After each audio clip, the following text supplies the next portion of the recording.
નમસ્તે મિત્રો, હું દીક્ષિત પટેલ આપનું સ્વાગત કરું છું મર્ચન્ટ એન્જિનિયરિંગ કોલેજ બાસણામાં ઓનલાઈન લેક્ચર નંબર 42માં.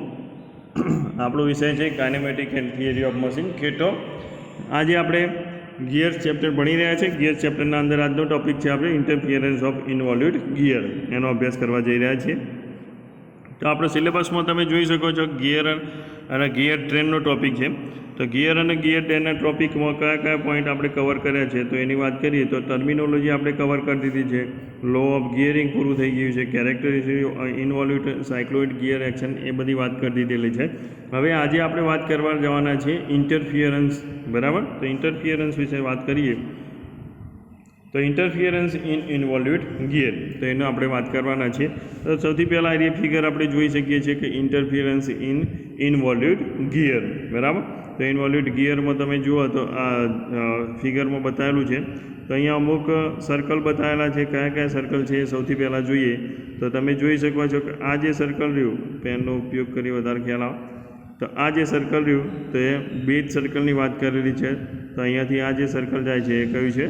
બેઝ સર્કલની વાત કરેલી છે, બરાબર. એના ઉપર અહીંયા ડોટેડ લાઇનથી જે બતાવેલું છે તો એ તમારું પીચ સર્કલ થઈ જશે. એના વચ્ચે જે પસાર થતી લાઇન રહી એ એકચ્યુઅલ એન્ડેન્ડમ સર્કલ છે, અને એના ઉપરની એક બીજી લાઇન રહી એ શું છે? મેક્સિમમ એન્ડેન્ડમ સર્કલ, બરાબર. કઈ કઈ વસ્તુઓ થઈ? બેઝ સર્કલ થઈ ગયું, તો આ નીચેનું બેઝ સર્કલ થઈ ગયું. એના બાજુમાં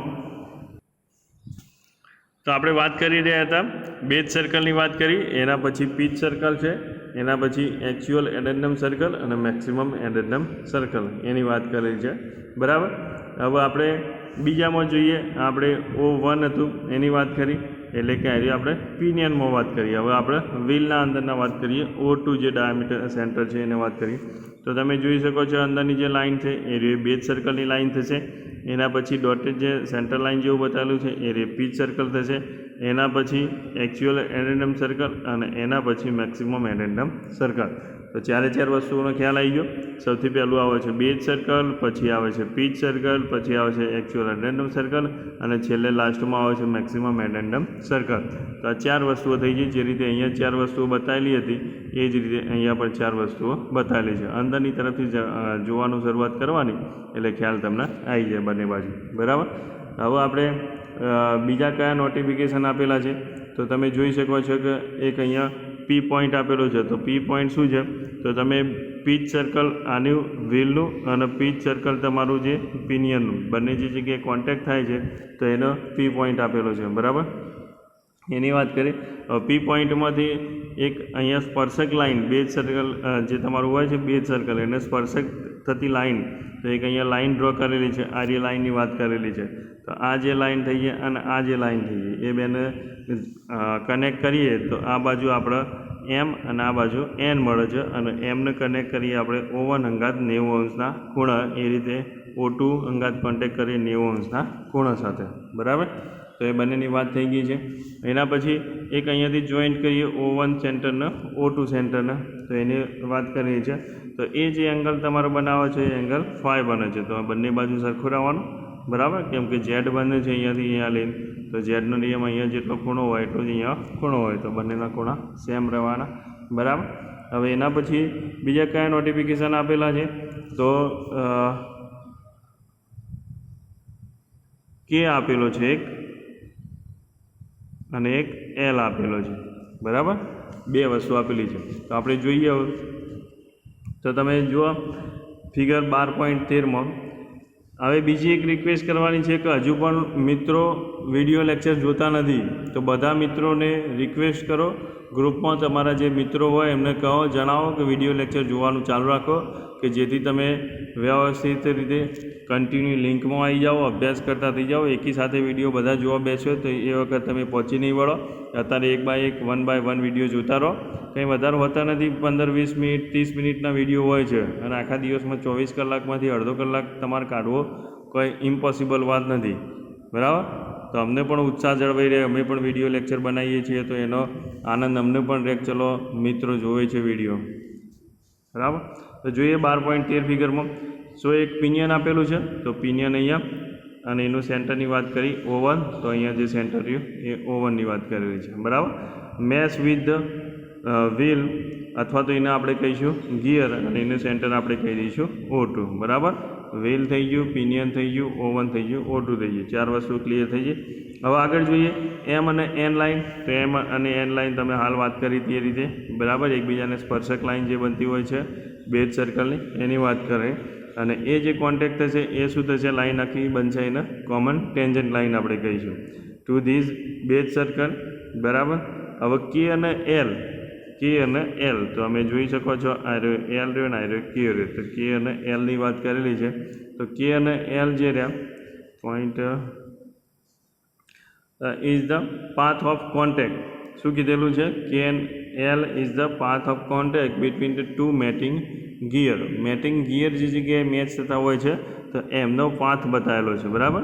તો અહીંયાથી જે આ કે ભાગ રહ્યો અને એલ ભાગ રહ્યો એ બે શું કીધેલું છે, મેટિંગ ગિયરોનો કોન્ટેક્ટ થતો પાથ, બરાબર. Contact of path between two mating teeth, બરાબર.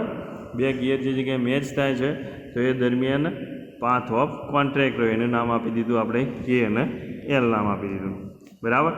હવે little consideration will show that if the radius of the addendum circle of pinion is increased to O1n. શું કર્યું, O1n સુધી ઇન્ક્રીઝ કરી દીધી. તો તમે જોઈ શકો છો કે આ જે ફિગરમાં આપણે આગળ સુધી વાત કરેલી આની વાત કરેલી હતી. હવે આપણે અહીંયા O1nની વાત કરી, બરાબર, ઇન્ક્રીઝ કરી દીધી. The point of contact L, અને જે આ પોઈન્ટ ઓફ કોન્ટેક્ટ એલ રહી will move from L to N. તો L થી શું થઈ જશે, N સુધી મૂવ થઈ જશે when this radius is further increased, બરાબર. અહીંયા શું કર્યું આપણે, સૌથી પહેલાં આપણે આ રીતનું હતી વાત કરેલી હતી M સુધીની. હવે આપણે ચેન્જ કરીને N સુધી લઈ ગયા તો એ દરમિયાન L પોઈન્ટ એ પણ ખસીને શું એ N પોઈન્ટ જતું રહેશે, બરાબર. તો એની વાત કરેલી છે. હવે એના પછી બીજી કઈ માહિતી આપેલી છે તો નીચેના જ પોઈન્ટ જોઈએ આપણે. તો હવે the point of contact L will be on the inside base circle of wheel, બરાબર. એલ કઈ જગ્યાએ તમારા આવશે, તો એલ તમે જોઈ શકો છો શું કીધેલું છે, inside the base circle. Base circle તમારું રહ્યું એ આ બેઝ સર્કલ છે, તો બેઝ સર્કલની અંદરની સાઈડ, બરાબર. આ રહ્યું આપણા બેઝ સર્કલ બને છે તો બેઝ સર્કલની અંદરની બાજુ આવશે inside the base circle of the wheel and not on the involute profile of the tooth on wheel. આ ધ્યાન રાખજો હંમેશા, not on the involute profile. Involute profile ઉપર નથી ઓફ ધ ટૂથ વ્હીલના, બરાબર. The tip of the bottom, હવે ટીપની વાત કરી છે, tip of the bottom of the pinion will then undercut the tooth. શું કરશે, અંડરકટ કરશે ટૂથને on the wheel at the root and remove part of involute profile tooth on the wheel. શું થશે, આર્યો ભાગ રહ્યો એ એન ભાગ રહ્યો ને એ બેઝ સર્કલથી અંદરની બાજુ રહેશે, બરાબર. એના કારણે શું રીઝન આવશે, તો અંડરકટનું આવશે. અંડરકટ એટલે શું કે એક ગિયર બીજા ગિયરને કાપશે, એટલે કે જે તમારું જે વ્હીલ રહ્યું એ વ્હીલ પિનિયનનો જે ગિયર હોય છે, ગિયરનો ટીથ હોય છે, દાંતો હોય છે, તો વ્હીલનો દાંતો પિનિયનના દાંતાને કટ કરશે, બરાબર. એની જે પ્રોફાઇલ બનાવેલી હોય છે તો આ રીતે તમે જોઈ શકો કે ભાઈ આ રીતે ગિયર હોય છે, બરાબર. તો ગિયરના અંદર અહીંયાથી બીજું જે ગિયર આવશે, બરાબર, તો એ આ રીતે, તો આ બીજું જે ગિયર આવશે, બરાબર, તો આ ગિયર અહીંયાથી કટ કરશે, આ રીતે કટ કરતું થશે. એટલે કટ થશે એટલું થશે આ જે પ્રોફાઇલ તમે જે 90% ખર્ચો જે બન્યો છે ગિયર બનાવવાનો ખર્ચો આના પાછળ થાય છે. તો આ જે આપણે શેપ જનરેટ કરવાનો છે એના, તો આ શેપ તમારો શું કરશે, આ જે બીજું ગિયર એ કટ કરવાનું ટ્રાય કરશે, એ તમારે ધ્યાન રાખવું પડે, બરાબર. તો એ શું થઈ ગયું, અંડરકટ કરશે. તો એ અંડરકટ રહ્યું, એ અંડરકટ ના થવું જોઈએ આપણા માટે, નહીં તો પછી પ્રોફાઇલ આખી તમારી ડેમેજ થઈ જાય છે. Involute profile to the wheel. This effect is known as interference. તો આ ઇફેક્ટને આપણે શું કહીએ છીએ, ઇન્ટરફિયરન્સ કહીએ છીએ, બરાબર. બે જણ ઝઘડતા હોય બરાબર, ત્રીજો આવીને પછી આવી જાય તો આપણે નહીં કહેતા ઘણી વખત કે ભાઈ અમારા બેના ઝઘડામાં તું ઇન્ટરફિયર ના કર, અમે બે કામ કરતા હોય તો તું વચ્ચે ના આવી જાય. તો આમ વસ્તુ થઈ કે પહેલો ગિયર વ્હીલ અને પિનિયન જે રોટેટ થતા તો રોટેટ થવાની જગ્યાએ આ ઉપરની તરફ થઈ ગયું વ્હીલ થયું, તો એના કારણે શું થઈ જાય, એ જે પ્રોફાઇલ એ કટ થવાની શરૂઆત થઈ જાય. તો એવું ના થવું જોઈએ. તો એ જે ઇફેક્ટ થાય છે એને ઇન્ટરફિયરન્સ ઇફેક્ટ કહે છે. બરાબર.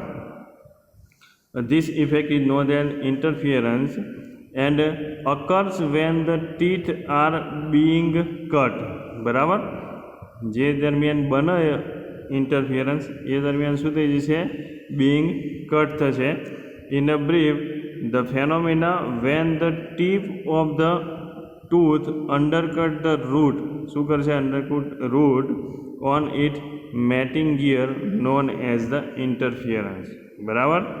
તો આ બીજી વાત થઈ ગઈ કે ફેનોમિના શું થાય, બીજા શબ્દોમાં આપણે કહીએ તો when the tip of the tooth undercut the root of it mating gear, એટલે ટીથના ઉપરનો ભાગ રહ્યો અંડર રૂટ એટલે શું કે આ જે ગિયર હોય છે તો ગિયર અહીંયા આ ભાગ અથવા તો આ ભાગ એ બધો રૂટ કહેવાય એનો. તો આપણે આગળ જોયેલું છે આ બધું, તમે આગળના વિડીયો જોતા રહો તો બધી ખબર પડી જાય તમને.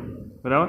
સિમિલર એ જ રીતે if the radius of the addendum circle of the wheel increase beyond O to M, હવે આપણે O to M ની વાત કરીએ, હવે આની વાત કરી છે કાર્ય સર્કલની વાત કરી છે O to M ની.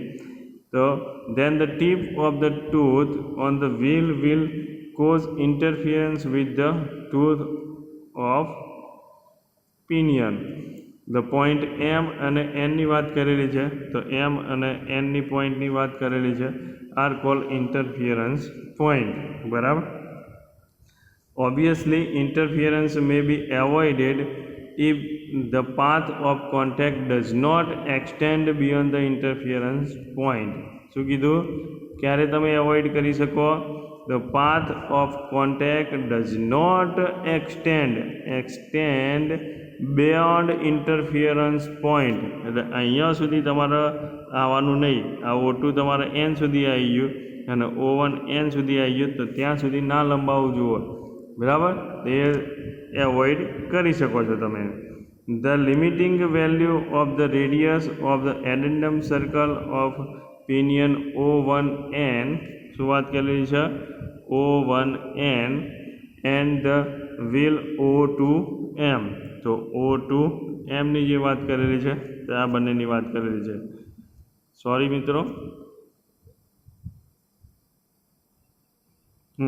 હવે આગળ ફોર ધ એબોવ ડિસ્કશન આપણે આગળ વાત કરી, વી conclude that the interference may only be avoided if the point of contact between the two matting is always on the involute profile both teeth. કઈ રીતે તમે આને એવોઇડ કરી શકો, તો શું હોવું જોઈએ, ઇનવોલ્યુટ પ્રોફાઇલના ઉપર જ હોવું જોઈએ, always on involute profile for the both teeth. બરાબર. તો આપણે એને એવોઇડ કરી શકીએ. બરાબર. If the point of contact between the two teeth is always on the involute profile of both teeth. બરાબર. બીજા શબ્દમાં આપણે શું કહી શકીએ, interference may be only be prevented if the addendum circle of the two mating gear cut the common tangent of the base circle between the point of tangency. બરાબર. તો એની વાત કરેલી છે.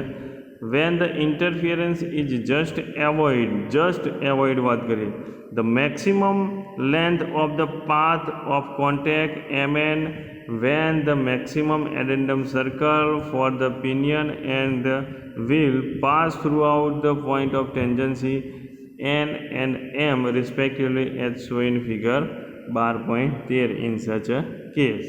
બરાબર. તો આની વાત થઈ ગઈ. હવે આપણે જોઈએ એનું maximum length of the path કઈ હોવી જોઈએ એપ્રોચ કરવા માટે, એમ અને પી. બરાબર. તો આ જે વાત પાથ ઓફ એપ્રોચ એટલે શું, તો પાથ ઓફ એપ્રોચ એટલે કે આટલો જે ભાગ રહ્યો, આ જે સેન્ટર જે લાઈન કર્યું O1 અને O2, તો એનાથી આ બાદનો જે ભાગ રહ્યો એને પાથ ઓફ એપ્રોચ કહેવાય છે. અને એના પહેલી બાદનો ભાગ રહ્યો આ બાદનો ભાગ, બરાબર. તો આ જે એમ અને એન સુધી પી અને એન સુધીનો, તો આ જે પોર્શન રહ્યો તો એને પાથ ઓફ રિસેસ કહેવાશે, બરાબર.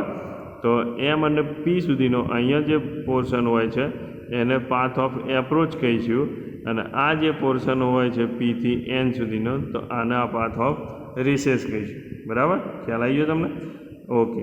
તો આપણે પાથ ઓફ એપ્રોચની વાત કરતા હતા. એમપી બરાબર શું થશે? તો આર, એટલે અહીંયા શું કરેલું છે? આર રેડિયસ આપેલી છે તો એટલી છે, તો એ આર સાઇન ફાઈ, બરાબર. તો એ જ રીતે maximum length on the path of recess, તો પીએનની વાત કરી તો અહીંયા કેપિટલ આર આપેલો છે, capital R sine phi. Maximum length of the path of contact શું કીધેલું છે? તો એમ અને એન, તો એમ અને એન આટલું થવું જોઈએ. એમ અને એન એટલે એમપી પ્લસ પી એન. તો એમપી બરાબર શું હતું? આર કોસ ફાઈ હતું, અને આ રહ્યું આર સાઇન ફાઈ, તો આ રહ્યું આર સાઇન ફાઈ. તો સાઇન ફાઈ બંનેમાંથી કોમન લીધા તો R plus R. Maximum length of arc of contact બરાબર શું થાય? તો એમ એન, તો એમ એન એટલે R plus R sine phi ભાગ્યા કોસ ફાઈ. તો અરે સાઇન ભાગ્યા કોસ એટલે શું થઈ જાય? ટેન ફાઈ થઈ જાય. તો R plus R tan phi, બરાબર. તો આપણે આ બધું જેમાંથી અભ્યાસ કરીએ છીએ એ બુકનું નામ છે થિયરી ઓફ મશીન, આર.એસ. ખુરમીની, બરાબર, પબ્લિશ બાય એસ ચંદી. એનામાંથી આપણે ટોપિક લઈએ છીએ. થેન્ક યુ આજનો વિડીયો જોવા બદલ.